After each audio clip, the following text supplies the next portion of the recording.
Hi folks, today we're going to talk a bit about the pentose phosphate pathway. The pentose phosphate pathway is a pathway in eukaryotic cytoplasm that is responsible for breaking down glucose 6-phosphate and generating 5-carbon sugars or pentose phosphates. It's also used to generate NADPH for anabolic metabolism and is used to fuel a variety of other accessory pathways like nucleotide metabolism and aromatic amino acid biosynthesis. And so what we're going to talk about today is a little bit about how the pathway works, as well as we're going to get into some of the mechanisms and some of the key oversights of, or the overview of the pathway. So here we go.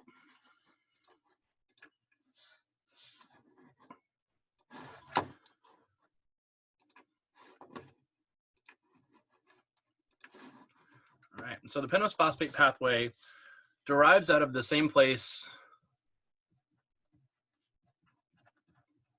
that glycolysis does, which is the hexose monophosphate pool. So if we take in our glucose, that becomes glucose 6-phosphate, which of course we could isomerize into glucose 1-phosphate, and that gets used to make glycogen in liver and muscle. Or we could isomerize to fructose 6-phosphate to get used in glycolysis or gluconeogenesis. And then glucose 6-phosphate goes into the pentose phosphate pathway. Okay? And the pentose phosphate pathway has a number of different phases. The first phase is what we call the oxidative phase.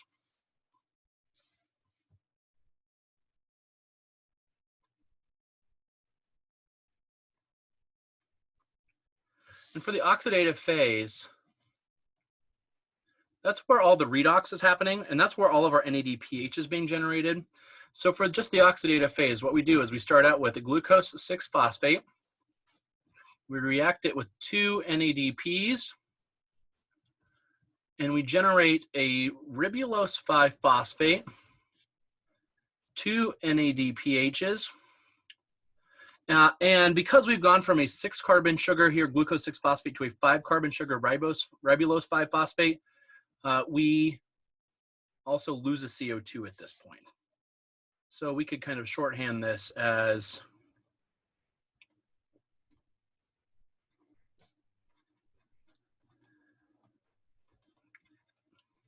this way.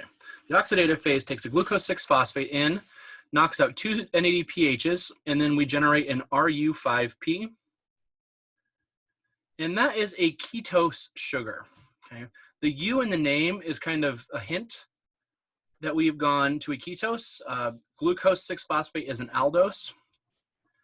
And as we're going to see, the fact that we have ketoses and aldoses mixed in, ketone sugars and aldehyde sugars mixed together here, is going to make a lot of the reactions later in the pathway possible. Okay? So we're going to take out of our hexose monophosphate pathway, or pool, where all these different hexose monophosphates, glucose 6-phosphate, glucose 1-phosphate, glucose or fructose 6-phosphate, are not dedicated to any one pathway. And we're going to be running through glucose 6-phosphate through oxidative phosphorylate or oxidative pathway to generate NADPH. These NADPHs are used for anabolism,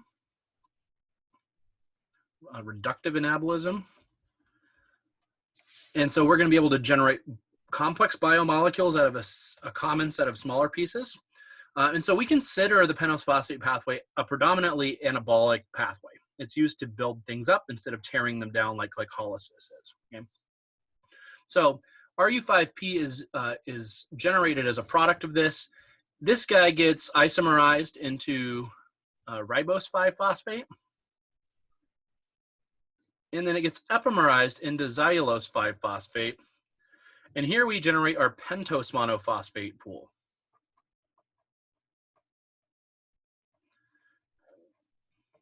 And again, just like with the hexose monophosphate pool, these pentose monophosphates are not dedicated to any one pathway. Ribose 5-phosphate is used to make nucleotides. And so it can be used to make DNA, RNA, or ATP, GTP, etc. Okay, or ribose 5-phosphate, the aldose, and xylulose 5-phosphate, the ketose, can be sent into what's called the recycling pathway,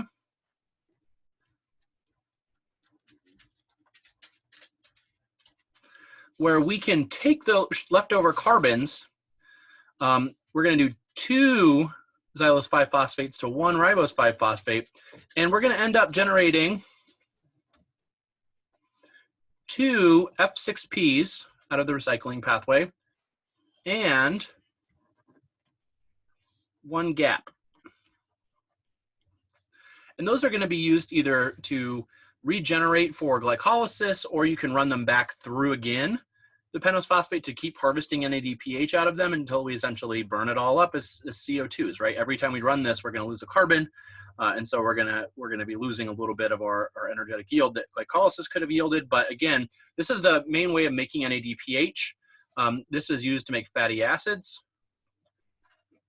cholesterol, anything where we have to make a complex molecule. We pretty much need NADPH to do that, to make the new bonds. Okay, so if we're talking about full recycling, we're going to need 3 G6Ps. We're going to need, since it's 2 to 1, we need 6 NADPs. And we're going to make 6 NADPH, 3 CO2s, and 3 pieces. In fact, this time it's going to be 2 F6Ps and 1 gap. Okay. So oxidative phase has to happen every single time. It's the main reason this pathway exists, is to make NADPH. And then we can also take out of this for different pathways. Okay. Now, an important other thing we can do here is, in the recycling pathway, we're going to run to a 4-carbon sugar called erythrose 4-phosphate, or E4P. This can be taken out to make aromatic amino acids, such as tyrosine and phenylalanine, for our bodies to use. And so E4P can be removed at one point.